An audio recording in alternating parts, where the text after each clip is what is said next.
But it all goes to show, doesn't it? Relationships are very hard to keep going, and they are. Come on, hands up whose marriage are on the rocks now. Come on.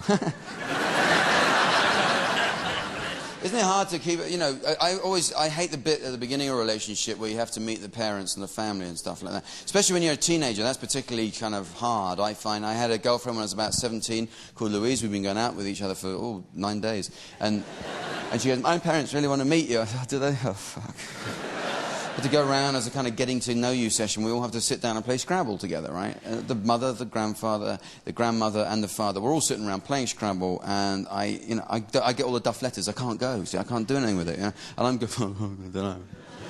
And they're all thinking, do you think he knows how to play? I go, yeah. And in the end, I had to go, and all I could put was blowjob. That's all I could put. And her gran was into voodoo. She was, like, really scary, you know. She could turn herself into a bird of prey and shit like that. It was, I didn't want to catch her eye. She'd go, ah! She took us to a seance. Can you believe this? You deserve a day out. Took us to a seance. We're at this seance. We're all sitting around the table holding hands. And a kind of really dark kind of atmosphere. And all these people I didn't know were all holding hands. And they're, is anybody there? Is anybody there? And there's this bloke there called Graham, who reckoned he was the top kind of medium man, you know? He reckoned he could talk in tongues and all this shit. And he suddenly goes, and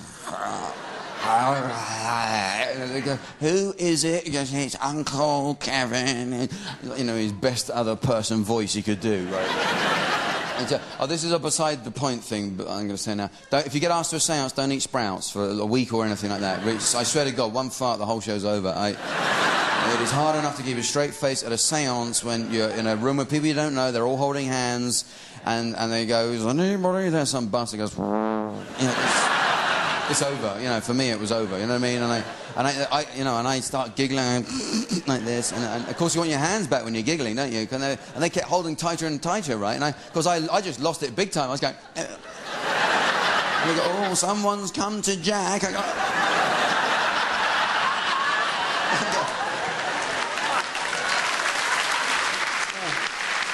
who is it? Who is it? Oh, Jimi Hendrix!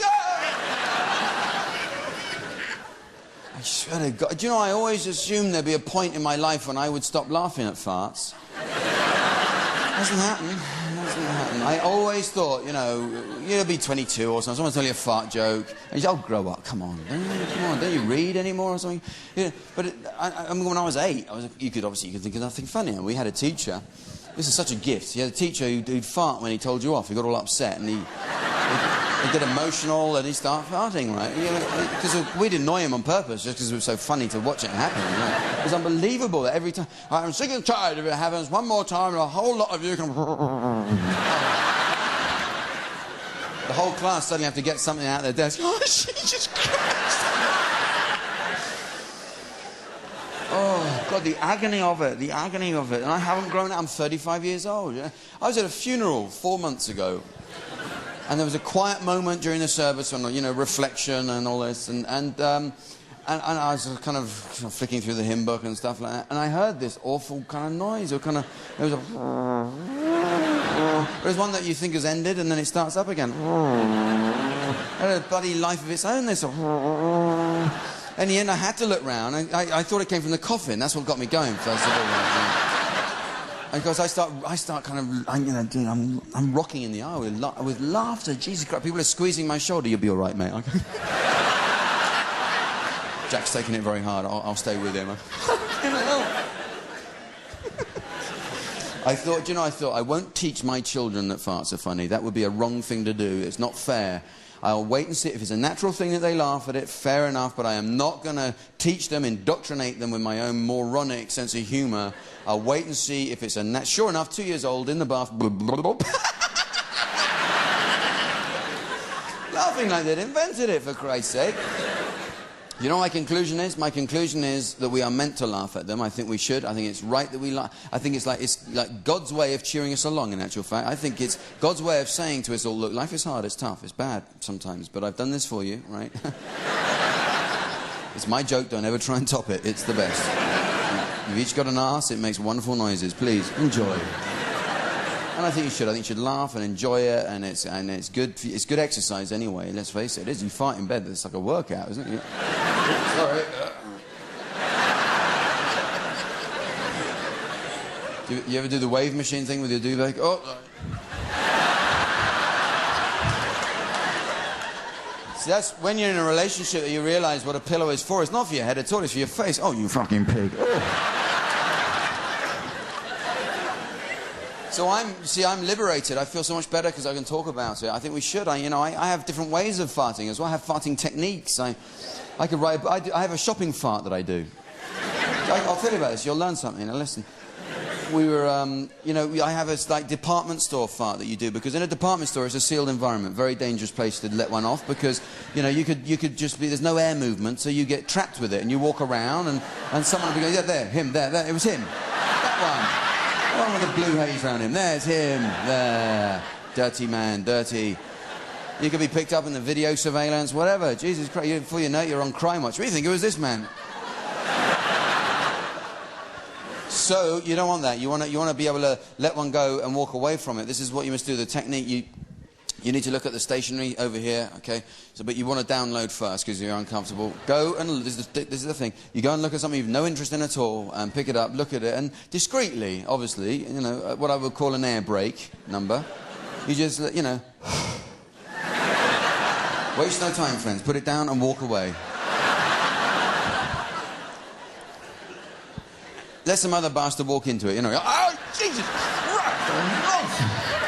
Don't go near them paperweights, they stink.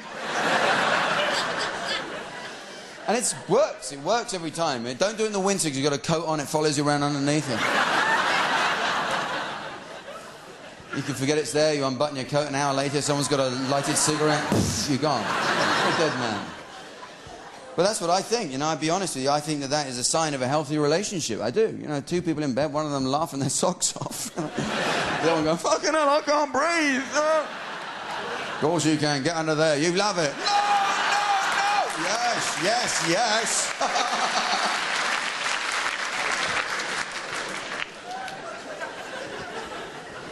I think I got your level, haven't I? Yeah, well, this isn't for the South Bank show, so why not? You know what I mean?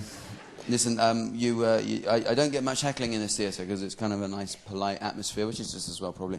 I'm going to leave a note. If you want to leave a note for me during, you can do that. And if we have time at the end, we'll read some out. So that's a little thing we can do. It's just a bit of fun. So can I ask you to be the pen and pad monitor? Is that okay for you? Can you do that? Would you like to? I'll tell you what to do. And well, you obviously know. Okay, fine. What's your name? Pete. Pete. I like Pete. Good. I dig Pete.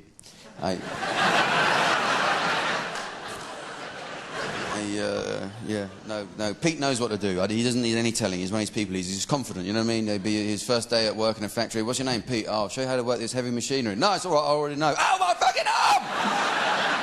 No, Pete, all you need to do is make sure it stays down the front there and on the stage. They're really all there is to it. So thanks for taking on that for me. Thanks a lot. I think that you should definitely have an interval now, because if you don't, you're going to wonder where I've gone.